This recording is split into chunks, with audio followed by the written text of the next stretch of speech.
what's up, everybody? I'm Nick DiMartino. That's Zambando. That's Anthony Balester. And this is another episode of Forever Power 5. You can watch all Empty the Bench. You can follow me on Twitter at Nick DiMart, Anthony at Balester555, and Zambando at Zambando99 on Twitter. You can follow the Empty the Bench network on across social media at ETB Network. You can follow Forever Power 5 at FP5 ETB on Twitter and Instagram, and at Forever Power 5 spelled out, no caps or spaces on TikTok, and you can just search Forever Power 5 on Facebook. You can watch all Empty the Bench shows on youtube.com/ETB Network. You can listen to all Empty the Bench shows on etbpodcast.com, and you can listen to Forever Power 5 wherever you get your podcasts. And of course, this show is presented by Playback. Watching sports is more fun with others, but we spend too much of our time watching alone. Playback is a virtual space where communities can stream live sports together with everyone perfectly synced up. Creators can hop on stage, deliver their own play-by-play analysis and commentary, and invite viewers up for Q&A. Playback makes watching sports fully interactive and a social experience. From playing fantasy sports, repping your favorite players and teams, and watching with the commentators and communities you care about. Win or lose, sports are best enjoyed together. Join our community by going to playback.tv/ETB Network to find out more, including our live stream schedule. All right, so it is final. It is final. The final college football playoff bracket has been released after a weekend of epic conference championship games. I would put it. I have my own thoughts on this, but I do want to go to you guys first. Actually, and first I want to go to Anthony, because Anthony is what I would say kind of like a Yankee fan of college football. That's what I would say Alabama fans are. They're like the Yankee fans of college football. So I do want to get your reaction to Alabama being left out of the college football playoff, the 12-team college football playoff, and not even just about the committee, but I also think just about the season, because I think that most Alabama fans would say that this season was not just a disappointment, but a failure, is how I would put it. Not that Kalen DeBoer should be fired or anything like that, but just that, like, okay, I think most Alabama fans will say this season was a failure. There was a 12-team playoff and we couldn't make it. So I think that's probably how most Alabama fans feel right now.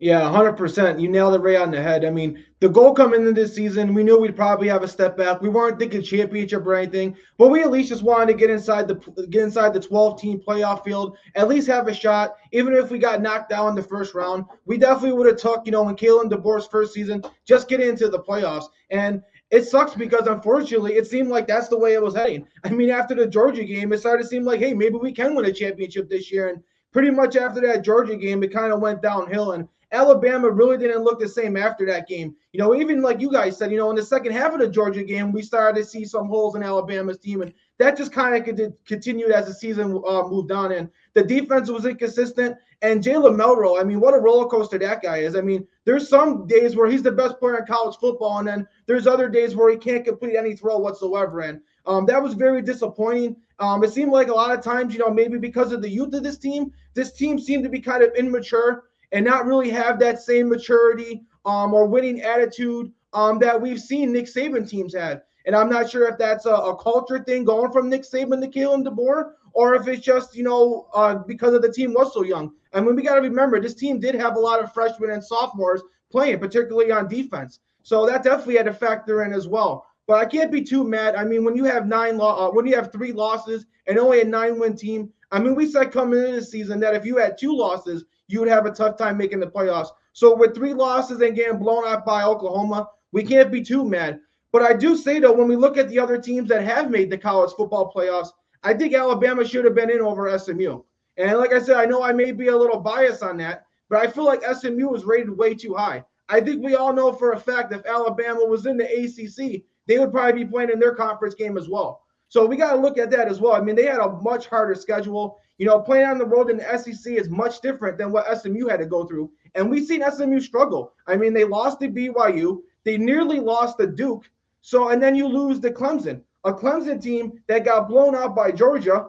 lost to South Carolina, and Alabama's got to win over both those teams. So I just don't understand that at all. And I think Alabama, deserved it over SMU. All right. So here's what I'll respond to that quickly. Which team? Here's the thing: when you look at this debate, and it's not just true now because of the 12-team playoff, although I think it's more prevalent now. Whether or not the committee made the right decision is not a black or white question. What really matters, the real answer to that, is what they did the week before. Is what stage did they set, and are they being consistent? Because I agree on some level. It is undoubtedly true that Alabama played a much tougher schedule than SMU, and we can get into scheduling because scheduling in college football is just out of control. But I'll say that, like, it really just depends on the stage that the committee set. That's the thing. SMU was so in week 15. In week 15, so the week before the conference championship game, SMU was ranked 8. Alabama was ranked 11. So SMU was ranked ahead of Alabama. And then they go to the conference championship game, a game objectively speaking that they earned, and then lost by a field goal to Clemson. It would be very difficult to justify dropping them 4 spots or so below Alabama for losing a conference championship game, especially when it's by a field goal. So, however, if the committee had set it up so that SMU was behind Alabama, and then if they beat Clemson and win the ACC championship game, then they're in, then they can justify that a little bit. But it is not reasonable, in my mind, if you set it up that way, that SMU is playing that extra game, which, again, they earned. I mean, obviously, because they played in an easier conference and played a uniquely easy schedule, a much easier schedule than, like, Indiana played, I would say. It is hard to justify that. Like, it wouldn't make any sense if the committee had then dropped SMU below Alabama for losing a game that they earned. Like, it really wouldn't have made any sense. If the committee wanted to put in Alabama, or really had the same view of Alabama and SMU as you just alluded to, I would say what they should have done was put SMU behind Alabama and set the stage so that they have to win the conference in order to get in. Otherwise, there's no justification for dropping SMU like 4 or 5 spots for losing by a field goal to Clemson in the ACC championship game. Yeah, I 100% agree with that. I think Nick Saban even brought light to that SMU was ranked too high to begin with before the conference championship. Not unreasonable at all. SMU should have been behind Alabama, so it should have been a scenario like you said, to where Clemson and SMU were playing for a winner that gets in, loser that's out. So that's exactly what it is. SMU should have been ranked below Alabama to begin with. Go ahead. So I actually have a different viewpoint on this than both of you. I think rewarding a 9-3 team, regardless of what brand of team it is, would have said a really present. Let me just say this: Alabama did not win the games that they were supposed to win at the back end of the year. You don't go to Norman in Oklahoma and get blown out. You don't lose to a team like Ole Miss that was still in the mix essentially all year for the college football playoff. And to be quite honest with you, if you're not playing for a conference championship and you're on the outside looking in, I think this is just pure SEC bias from what I've seen. I actually think the committee got it right. Alabama shouldn't have gotten in because it's a precedent that, hey, you don't have to win every single game in order to make the college football playoff, and even worse, you don't even have to win your conference. So I think personally that the committee got it right, number one, and number two, I think if people are so up in arms and so infuriated about it, why not expand the field from 12 teams to 14 teams? Then is my argument with that. So I actually completely disagree and believe that the committee did get it right. Well, I didn't say, to be clear, I'm not saying the committee got it wrong. I'm just saying generally when it comes to these decisions, especially at the end of the season, it really, like the right or wrong decision really just depends on the precedent that the committee already set. It's like legal precedent. Like that's basically like what it is with the college football playoffs. It's like the committee has to, the way rankings work. That's why you don't get rankings so early in the season, because it would be an impossible situation for the committee. It is the point I'm making. It would be an impossible situation, and whatever the precedent the committee had already set, that's the only way you can really justify it.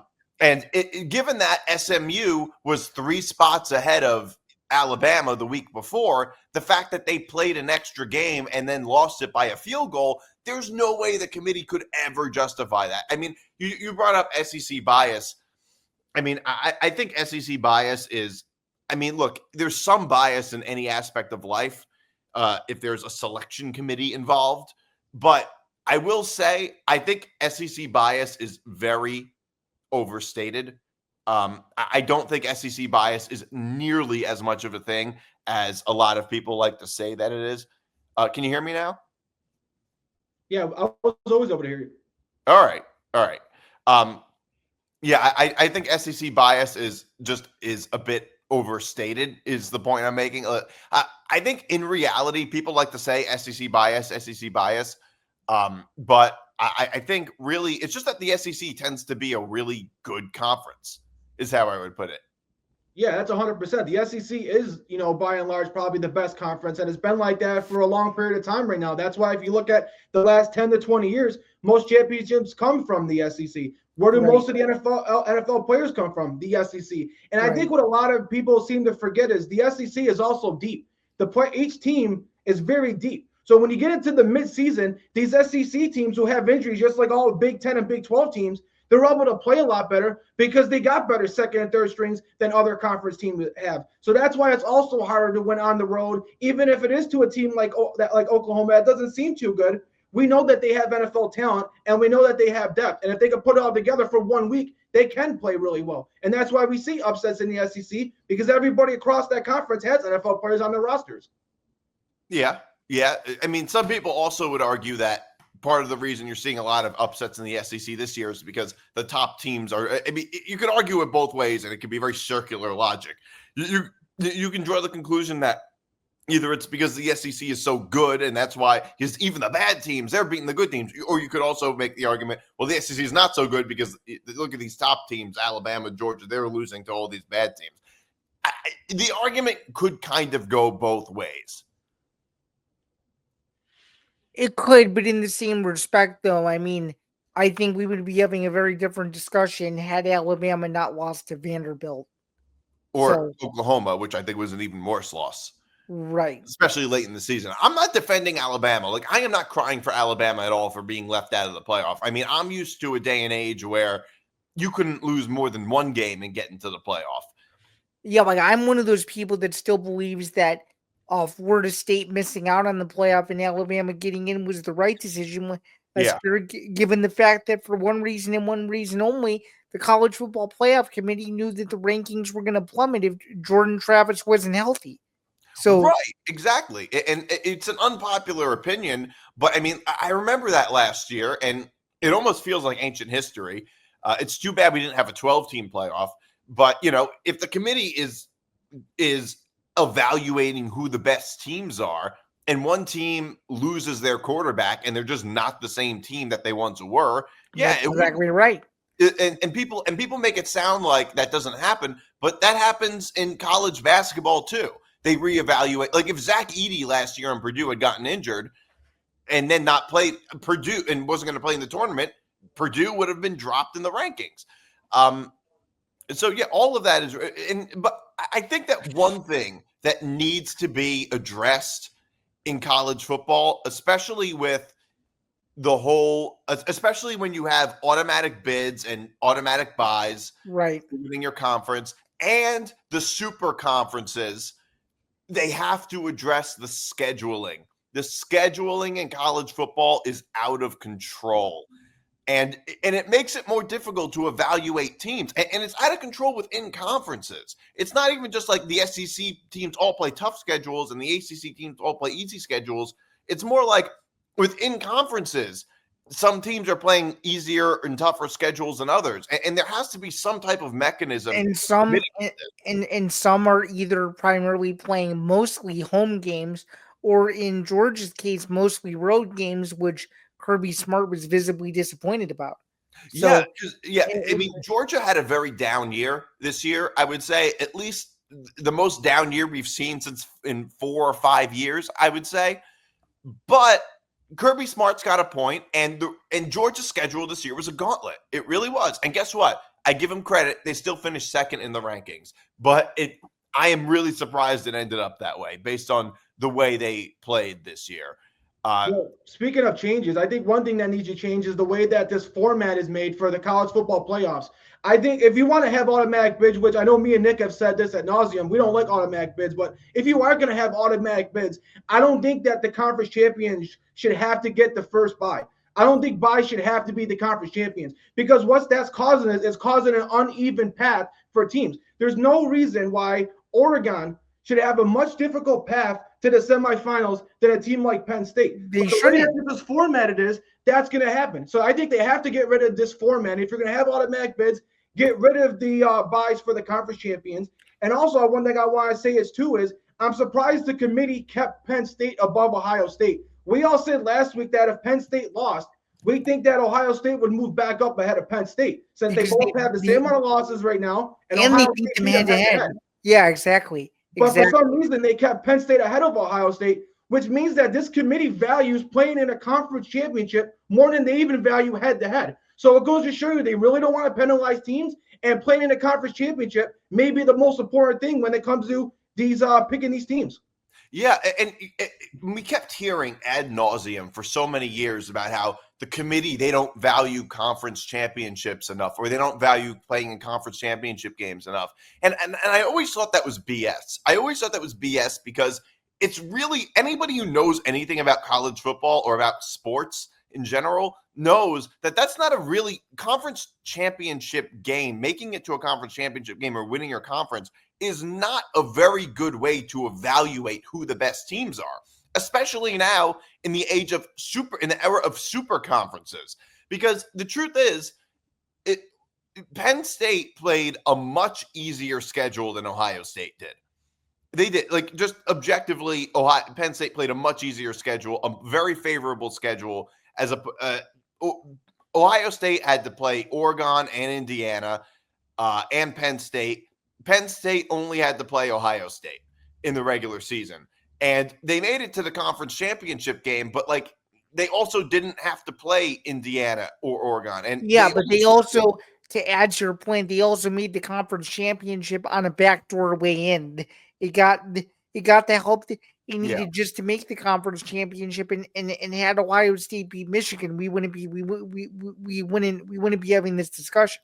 So yeah, exactly. But like ultimately, I think the mistake that the committee made was the week before having Penn State below Ohio State, 3 spots ahead of Ohio State. Because once you set the stage that way, it is hard to justify that, as people say, punishing a team for losing a conference championship game.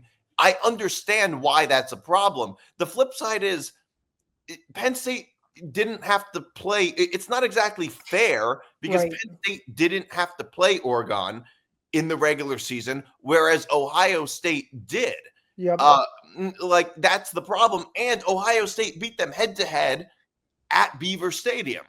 I personally value that more than I value the fact that Penn State made it to the conference championship game when they played an easier in-conference schedule than Ohio State did. And something else that I want to add to that too, if you're going to do the seeding thing, why don't you just make the seeds the literal rankings? None of this other, here's your seed and here's your ranking. Right. If Oregon was clearly the best team all year, he should have been the number 1 overall seed in the bracket. It's simple. Right. It's as simple as that. That is a product of the automatic buys. I mean, not automatic bids necessarily, but automatic buys. That's what it's a product of.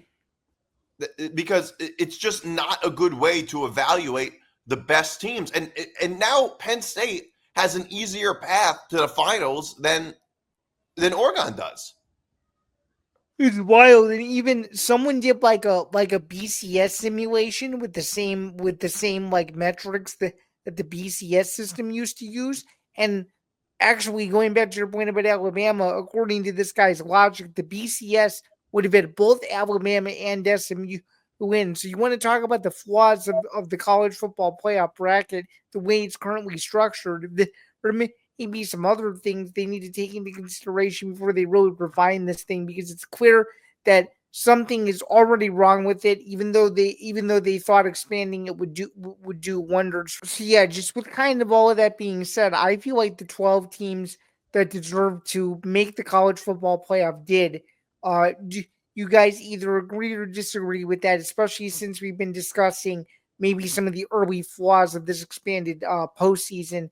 And outside of you guys maybe just kind of thinking about eliminating automatic bids, what are some other things that you think the committee could do better to improve the system that's already in place? Well, I would say a lot of the things that to make it better have nothing to do with the committee. Because most of the problems in this case are not caused by the committee, and the committee just has to deal with them. I would say, if anything, the only thing the committee can do is under the current circumstances is to like maybe just make better decisions and not like be so obsessed with conference championships, making conference championship games regardless of context, and not doing the whole automatic bye thing so that a team like Oregon has a much tougher path to the finals than lower ranked teams.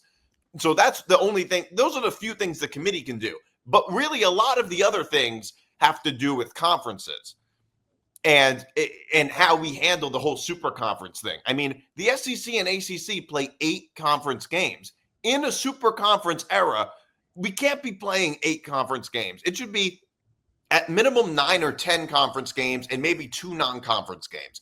Like, we don't need to be playing 4 non-conference games, which are basically just getting on the phone and dialing up wins or emailing your way to wins for most of these teams.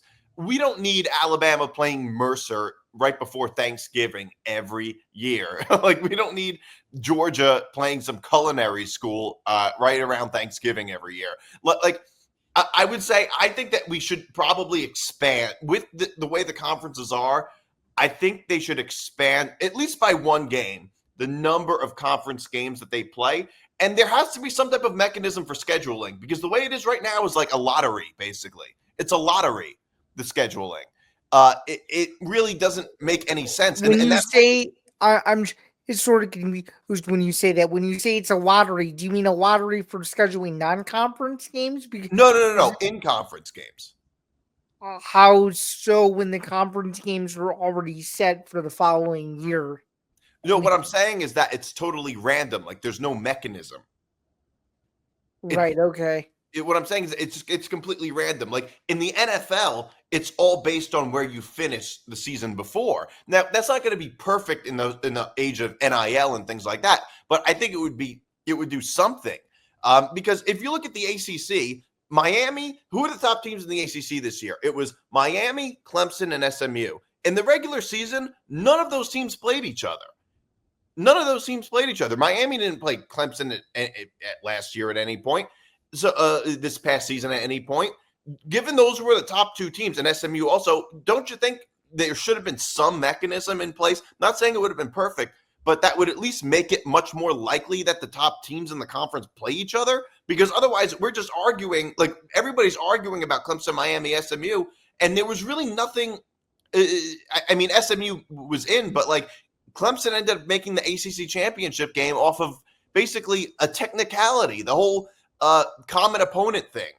It was basically the whole common. It was basically sorry, not the common opponent thing. It was a slightly better. It was 1 conference loss versus Miami's 2 conference losses. Right. The point is, they never even played each other.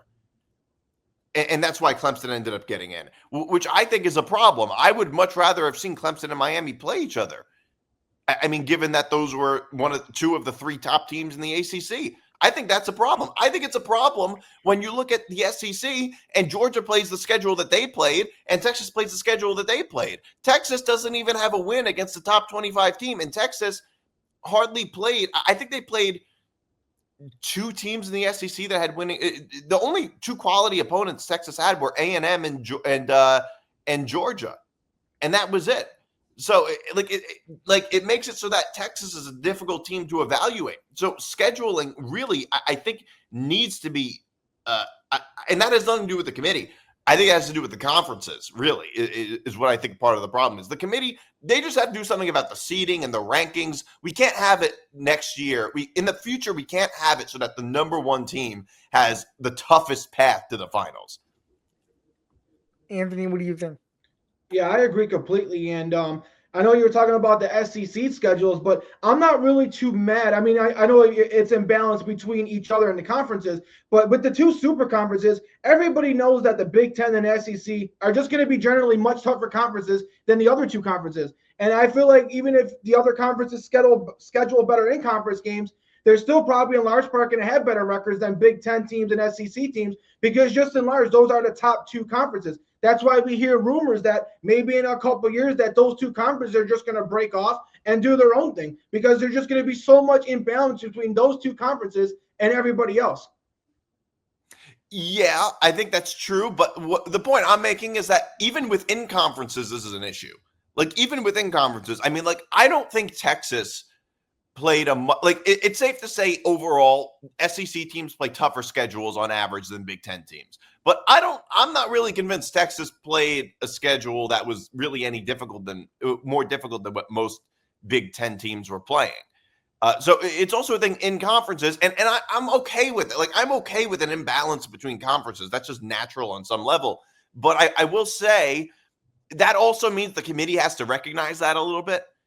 And I guess to an extent they do, but it's one thing when it's like between conferences, when it's different conferences as opposed to like within conferences, and it's just it makes it more difficult for the committee to evaluate the teams. Yeah, I think one fix could be is I think they should try to switch. I know they have the schedules already made up, but at some point when you don't have any games scheduled out anymore, I think they need to make a switch to where the worst teams play the easier schedule and the toughest teams every year play the hardest schedule, because then it's always going to flip every year. How good you did one year is going to be how your schedule is the next year. And I think that's the most fairest way of if Texas and Alabama are at the top this year, then next year they should have a hard schedule, and Kentucky and Mississippi State should be the ones that have the easy schedule. And then it's this constant cycle. I think that's the most fair way to do it. Yeah. I think so too, because then it would simulate what it's like in the NFL for the guys who end up going on to the NFL. They understand what that format already is, and they understand that they have to earn those matchups instead of just them being given them on a year-to-year basis. So yeah, I agree. All right, Bill Belichick to North Carolina. I guess it's official. I am really this actually surprises me. This actually really does surprise me. I mean, I saw rumors a couple of days ago about this. This to me almost seems like it's a job that's beneath him, in a sense. Like it does seem to me that it's beneath Bill, that taking a job like this is like beneath Bill Belichick. Like he's arguably the greatest NFL coach ever, and then he goes to like coach a very mediocre college football program. Like it's not even like he went to Alabama, Michigan, like a big brand, but UNC is where he's going. It just seems so odd to me. I like all the jokes online about it, about he's only going there because his girlfriend is going there. I think that this could end up being like a Deion Sanders type of situation. And I thought the same thing about Deion Sanders. I thought Deion Sanders coaching a team like Colorado seemed beneath him. It seemed like for a big celebrity like him, but except he didn't have a lot of coaching experience. Actually, that's not true. I felt that about him coaching Jackson State. But I will say, I feel the same way about this, which is it just seems beneath him in a sense. Like you would think that he would. A lot of people were saying that he was putting out a feeler, and he was that he was, just setting this as a message to NFL teams. But I think that this could end up being like a Deion Sanders effect. Yeah, I could argue that, number one, but number two, I just really don't understand how this move makes sense for him. He's 70 plus years old, one of the winningest NFL coaches of all time, is walking away from potentially having a chance to become the winningest coach ever in NFL history. Now, with this news, it'll more than likely never happen. Number two. And number three, what is really appealing about North Carolina football at this particular point in time, and I'm obviously far from the expert to take on this question, but what I can say is I just don't understand, just given who Bill Belichick is as a human and the way he treats the media. I just don't know if he fits sort of the college rah-rah vibe that some of these coaches bring. When it just comes to recruiting and NIL and stuff, like, I feel like when you're a college coach today, you can't really worry about just being a football coach. You have to worry about everything else too.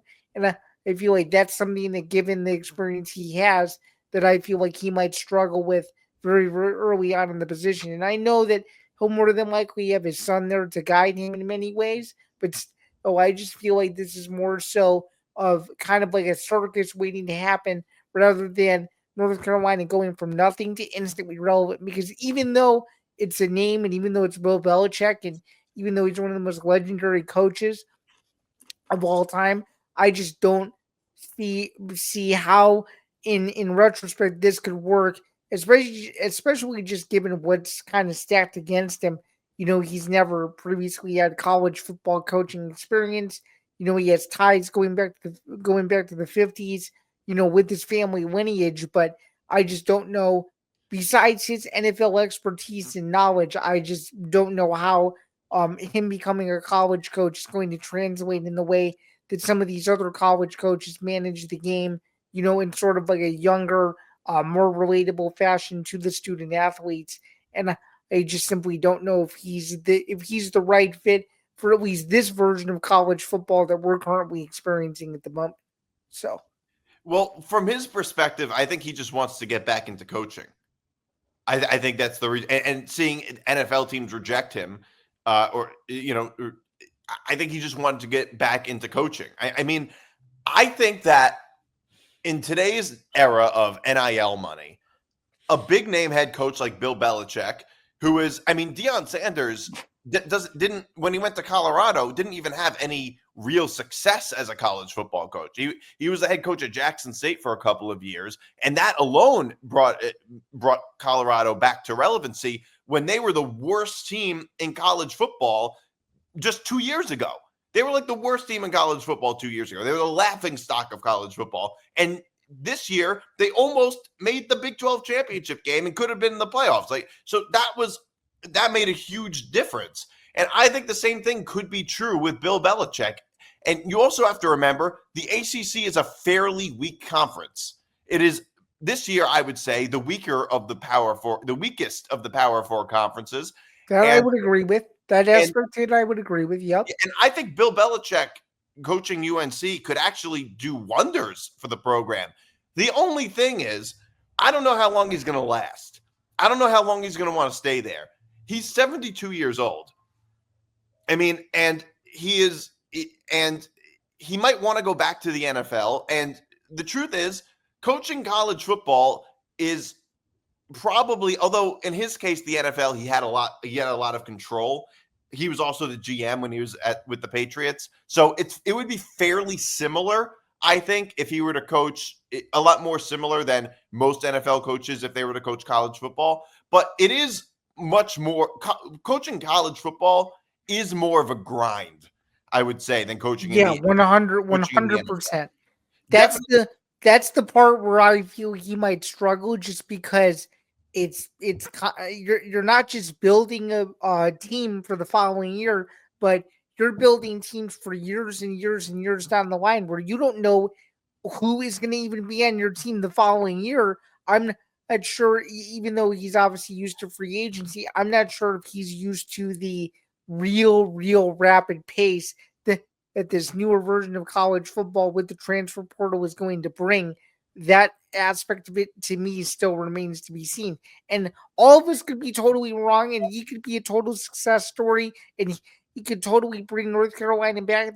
He could go win the ACC championship next year. He could shock everyone, but I don't know. I think, at least for me right now, until I see more, this hire was more so good enough for name value alone, and to me, that was about it. So, yeah, which I think is for a program like UNC would make a lot of sense, I would say. right.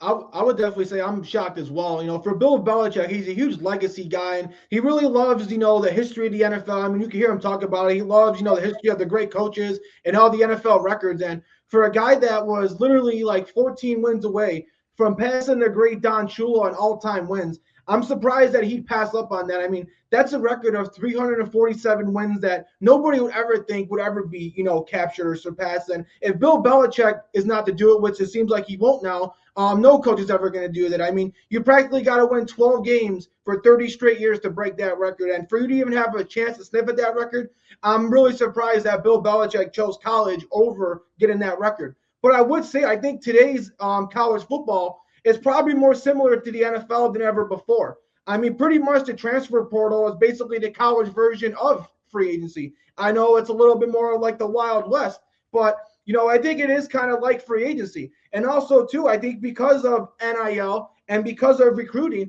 now Bill Belichick is not limited to having the last pick of the first round. Now he can go out there and get as many first-round picks as he wants. But, it's just interesting to think of, just thinking about Belichick and him being involved in the National Football League since like the 1970s. For him to now be recruiting, and just imagine Bill Belichick going over a 16, 17-year-old's house and being like, hey, come to my university. It's just weird because Belichick's not a guy like that. And maybe he'll have his son doing that for him. But I'm definitely surprised. But like I said, I think he's going to be successful. I think right now college football, the new college football is more like the NFL than ever before. Yeah, it also – I'm actually – if you were to ask me 5 or 10 years ago, what's more likely to happen? Bill Belichick goes to a college team, ends up coaching college, or Nick Saban coaches in the NFL. I would have told you Nick Saban is more likely to coach in the NFL than Bill Belichick is to coach college football. I guess the ultimate what if, I guess the ultimate question has always been, it has always been, could Nick Saban coach in the NFL and could Bill Belichick coach in college football? Because it's very uncommon for coaches to have success in both college football and the NFL. There's only a handful that have. I would say Pete Carroll and Jim Harbaugh. That's basically it. Very few others have. But just because few others have doesn't mean they couldn't. Like, I am very much convinced that Nick Saban could be a good coach in the NFL. Well, he tried it and it didn't quite work. Well, because he only did it for a couple of years, and if Drew Brees had passed his physical and gone to the Dolphins, there's a good chance he wins multiple Super Bowls with Drew Brees, and as head coach of the Dolphins. So who knows? It's not. I mean, look, you could have said the same thing about Bill Belichick when he was the head coach of the Browns, and if Bill Belichick had just left the NFL to go to college football, you could have said Bill Belichick tried coaching in the NFL, it didn't work. So we all know the truth. We all know Tom Brady is the reason why Bill Belichick is what he is. I mean, Tom Brady saved that guy's career, but Bill Belichick is a good coach. So like I said, I really think he's going to have success just because of NIL and the transfer portal. Like you guys said, his name, he's going to have recruits coming his way. And if you're a defensive player, why wouldn't you want to go play for Bill Belichick? What's the better coach in college that's going to get you ready for the NFL as a defensive player better than him? No, that is definitely true. And like I said, that conference is just very weak. So Bill Belichick really is going to do wonders, I think, for UNC. Another coaching news, Mike Gundy restructured his contract. And so basically, from what I understand, he's taking less money to make more room for NIL. Do I have that correct?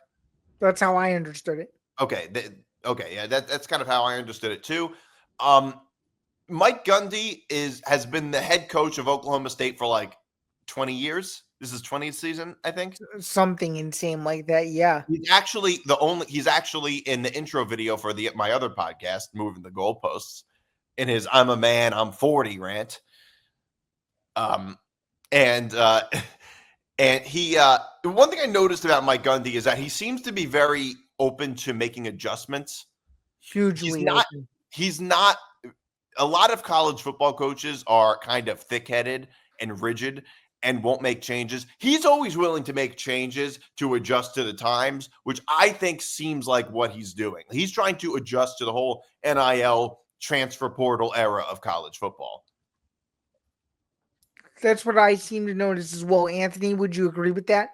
Yeah, I definitely think, if you notice, Oklahoma State hasn't been, big players in the transfer portal or getting the top recruits with NIL money. I think this, obviously, they're not going to be like an Alabama or anything like that, but I think there'll be bigger players and you'll see more transfer guys going to that school. And I think Mike Gundy's a good coach. I mean, outside of this season, he's been a pretty good coach. He had 10 wins the year before. He's consistently around that 8 or 9 win mark every single year. I just think the only thing they haven't been able to figure out is the quarterback situation. They've been very inconsistent at that position. And I think, obviously those are the guys that get the most NIL money. So I think them restructuring his contract can help them go out in the transfer portal or in recruiting and get a better quarterback for their team. Yeah. Yeah, and that's really why I think it seems smart for Mike Gundy. He I guess that's part of the reason he's been around so long, is that he's willing to make adjustments. Scott Frost got hired back at UCF, so I guess Scott Frost is back at square one. I used to call him Scott Frostbite when he was the head coach at Nebraska, because he did such a bad job. Maybe. How often does this happen, by the way? It almost reminds me a little bit of Vance Joseph now being the defensive coordinator for the Broncos. After just a few years ago, I think 5 or 6 years ago, he was fired as head coach of the Broncos. Now he's a defensive coordinator. That doesn't happen very often. How often does this happen that Scott Frost, that you have a coach like Scott Frost who left the program and then ended up getting hired back? How often did that can't happen very often. I guess Scott Frost, UCF is like a second home to him, it seems like. And he's just sort of always welcome back. That's what it seems like to me. Yeah, I mean, this is obviously a fascinating move by UCF to bring Scott Frost back. And either this is going to be a sinking ship and this program is going to go down with him, or he's going to attempt to try to rise this team from the ashes just like he did 6 or 7 years ago. And I think at this point in his career, it is a fascinating hire. So I'm interested to see how it goes. Yeah. Yeah. Well, remember the UCF, they were the national champions that year. Yep. In 2017. The unofficial national champions. Unofficial national champions. Yeah, I was just about to bring that up. I mean, Scott Frost had a lot of success at UCF. They had that undefeated season with Mackenzie Milton at quarterback, and I'm actually I even heard that they're bringing Mackenzie Milton back, the former quarterback, to be one of the quarterback coaches. So I think he's going to have success there. I mean, it makes sense. He was a bust at Nebraska, wasn't able to get the quarterback situation correct, lost a lot of close games. UCF needs a spark, so I think this makes sense for both sides. Yeah, it makes perfect. And he's also probably just comfortable there. I think he probably, after going through how bad he was, after going through his time coaching at Nebraska, he probably really missed it. He probably really just missed it, missed being at UCF. And what was even funnier about his Nebraska years, too, is there were so many games where, it just looked like, Nebraska was on the cusp of doing something. And every single time you thought that Scott Frost had it figured out, they would take 2 steps forward and 3 steps back every single time, and it just never seemed to work. Hence why they went 8 years without a bowl appearance until this year. And obviously, it seems like Matt Rule has been trending in the right direction, although it never seems like he can break the 6-win mark, at least early in his tenure in Lincoln. But still, it just goes to show that I feel like it was simply an environment where Scott Frost just didn't coach well, and now that he's back in an environment that he really knows, it could end up being a really good thing for him. So you never know. You know what's so hard to believe? He was the head coach at Nebraska for much longer than he was the head coach at UCF. That is definitely interesting. It feels like he was the head coach at UCF for decades, but it was only for 2 years. He was the head coach at UCF. I know he played at Nebraska when he was in college for a few years. And UCF, Gus Malzahn is now the offensive coordinator for Florida State. If you want to talk about, we were talking about Bill Belichick being very overqualified to be the UNC head coach. I mean, I will say I think Gus Malzahn is overqualified to be a coordinator. Like he's a very good. People forget how good of a job he did at Auburn. He was just sort of unlucky that he had to go up against Nick Saban and Kirby Smart, and he really just was going. He was just in a really tough position. But I think Gus Malzahn is actually a really good head coach. You would think that he, you would think that he would get another head coaching job somewhere. To me, he just seems so overqualified to be. I think he is. I think he is too. And if you go back to his years at Auburn, those were some of the better years that Auburn has had in the last maybe 5, 10, 12 years. Thanks to him. So you're 100% right. And now look where Auburn is now. I know. I'm sure every Auburn fan is like longing for the Gus Malzahn days, the Gus bus. 100%. The Gus bus. My only criticism of Gus Malzahn is that he's got to give up that visor. I know. He's wearing that visor. He's got to stop with the visor. Wear a regular hat. I know. And Rich Rodriguez is going to West Virginia. Rich Rodriguez. I'm much more familiar with him as he was the Jacksonville State head coach. I mean, it's crazy to see a head coach that used to coach at Michigan coach at Jacksonville State. Yeah. To be honest, when I saw this news, I first thought it was a joke. I'm like, wait a minute. This guy can still get a college coaching job in 2024. That was my first reaction to this. I think this is the worst hire by a Power 4 program so far, and I don't think it's even close. And by the way, if you look at Jack State, he did get Jack State to the conference championship game, and they were 2 points away from winning that game. And he is pretty good with offense. And I think he. The thing is with these coaches, it's always hit or miss. When we see guys have success at a group of 5 conference teams, we never know how that's going to pan out. Either they turn out to be really good or they turn out to be really bad. And there's really no way of knowing until it actually happens. West Virginia definitely is a program that is looking for a spark, and maybe he's the guy that could give it to him. I guess we'll find out. Yeah. Well, if you look at some, go ahead. No, that's all I wanted to say. If you look at some of his previous jobs, so since 2020, you know what his position was? I bet you guys can't even guess it. He was an analyst for Hawaii. And the year after that, he was the offensive coordinator and quarterback coach at Louisiana Monroe. And then since 2022 was the Jacksonville State head coach. Moving up the ladder. I mean, he's really on the, I'd say really on the bottom right now. So I do want to talk a little bit about Carson Beck's injury against Texas. My question is, how much does this affect Georgia? Because it looks like he's injured indefinitely. It didn't affect Georgia's rankings very much. Because I think this looks like one of those. I think that Gunnar Stockton looks as good as Carson Beck did. I guess it's one of those situations. It might be a situation like Ohio State 10 years ago when they won the national championship.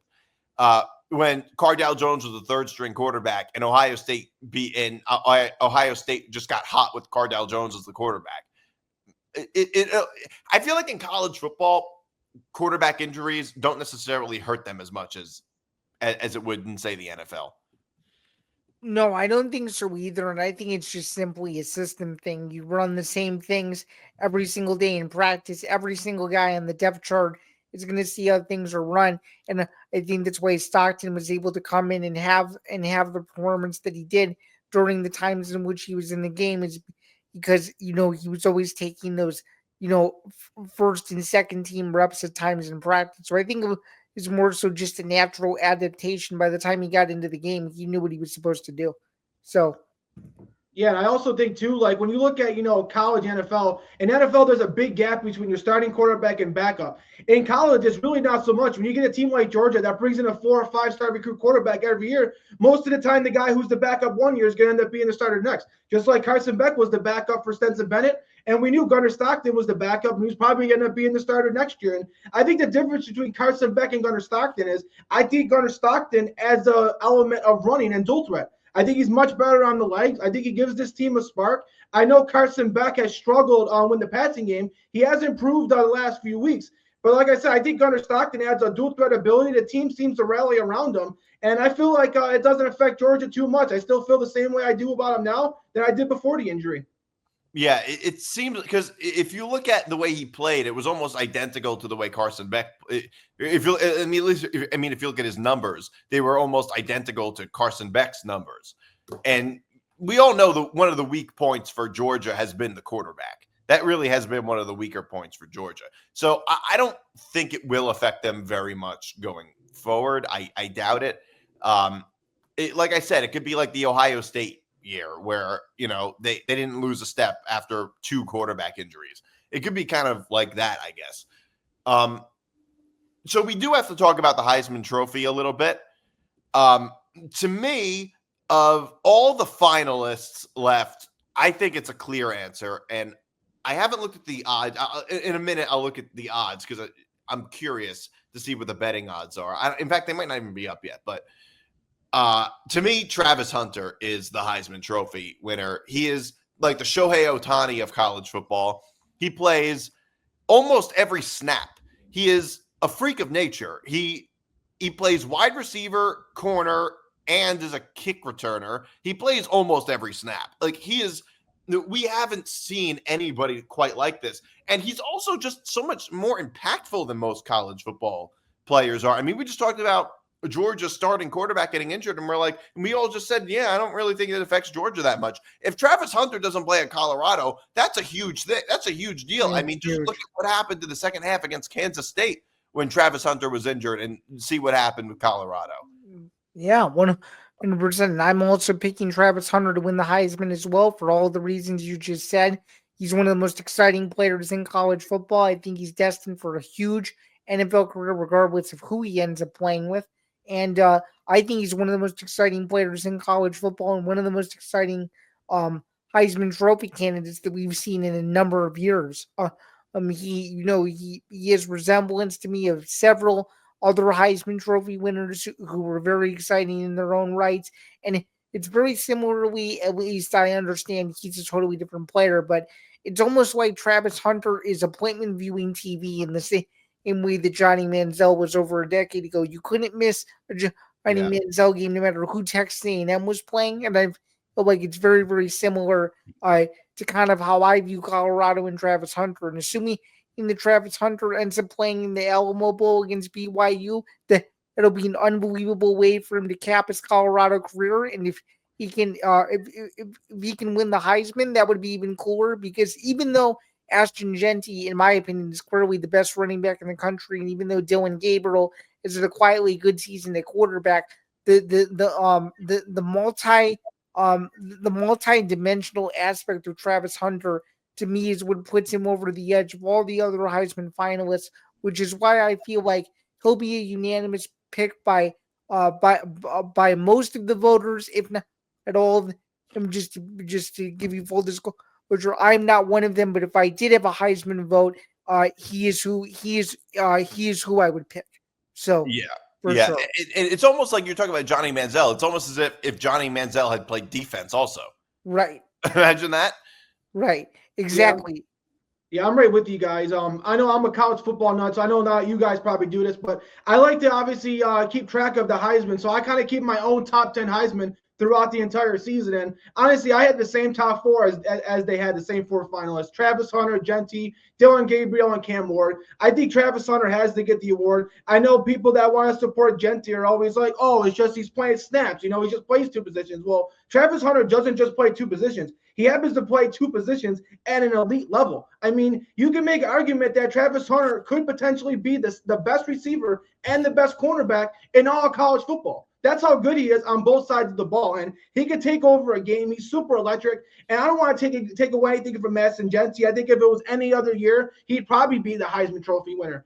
It's just he just happened to have his great season the same year that Travis Hunter had. So it's unfortunate for him, but I think it's got to be Travis Hunter.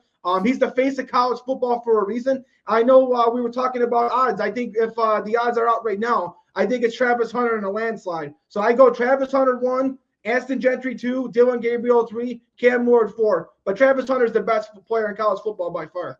Yeah. So we're all in agreement on that. I can check DraftKings.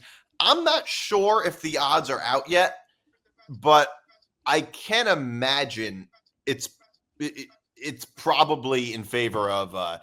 I'm sure it's probably in favor of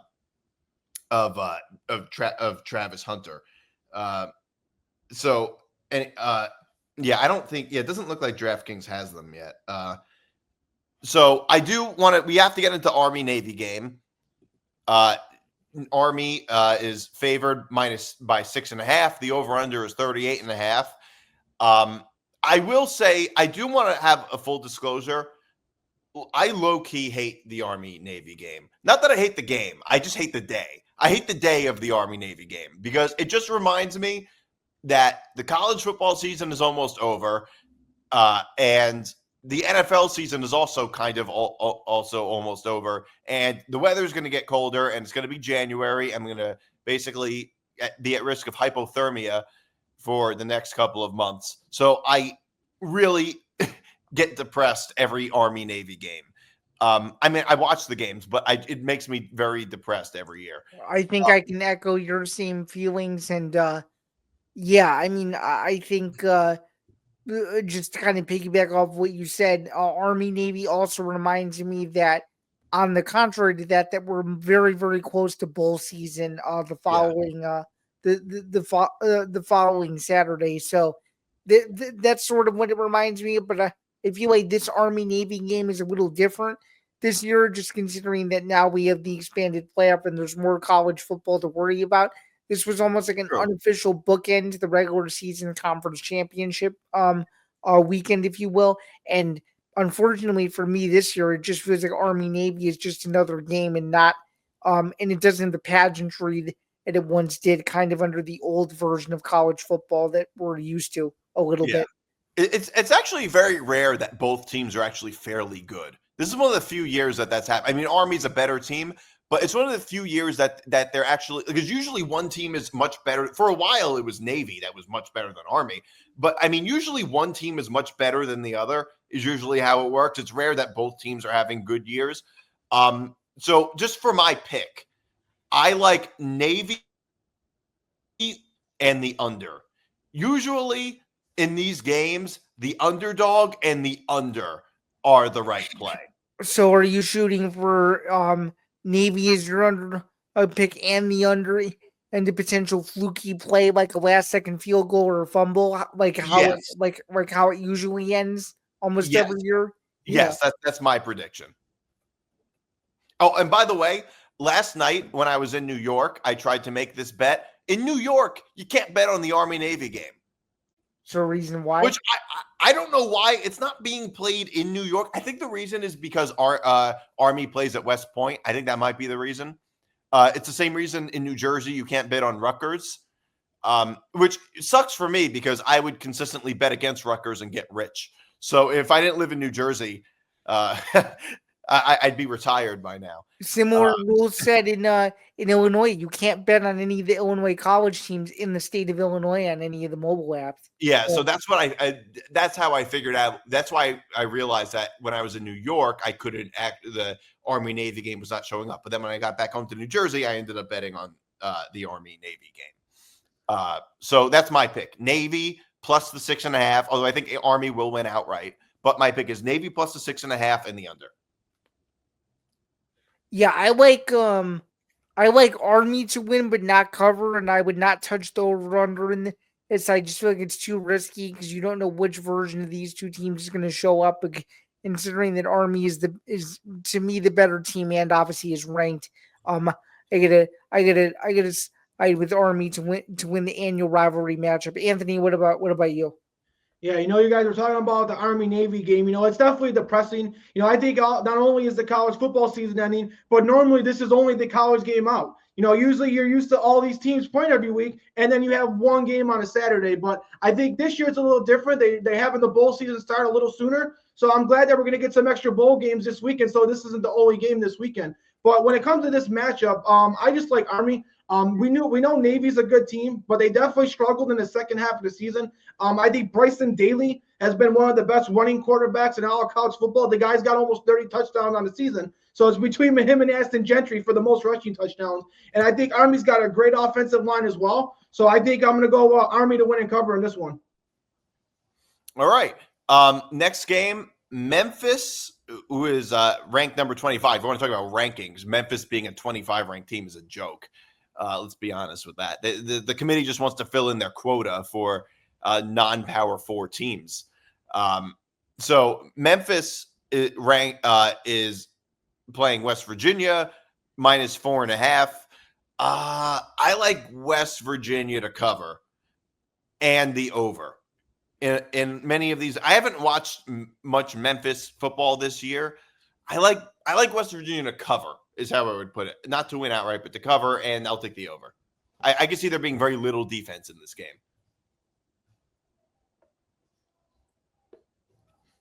What do you think, Anthony? Yeah, I think this is going to be a shootout as well. I think Memphis is a very hot team right now. They just blew out Tulane, which is what's cost Tulane a shot at maybe sneaking into the playoffs. So they were able to upset them. I really like their quarterback, Seth Hittigan. He's one of the better group of 5 college quarterbacks.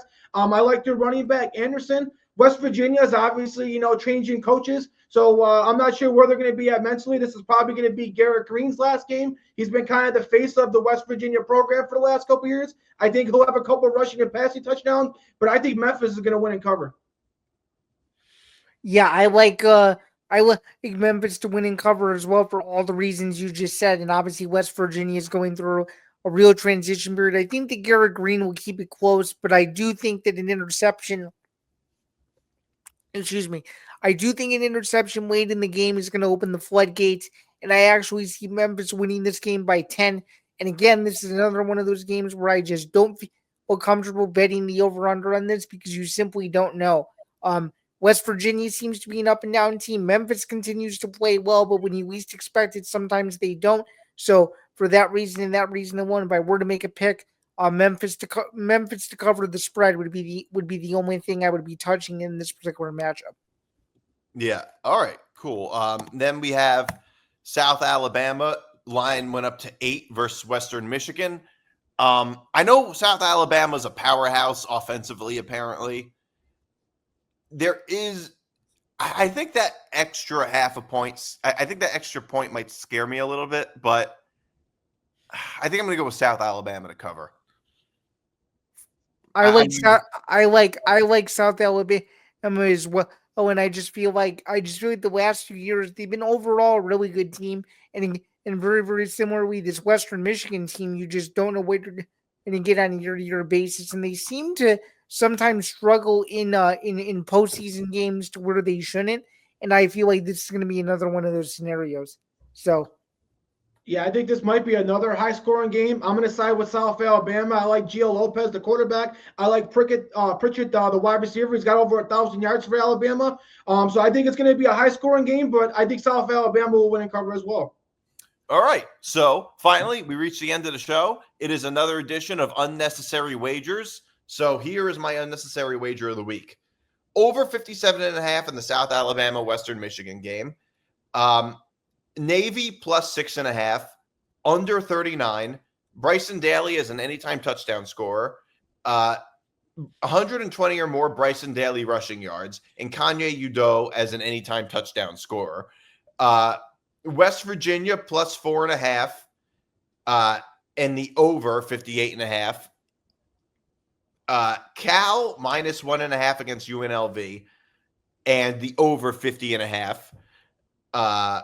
And that is $1 to pay out $1,142.47. Good luck. Thank you.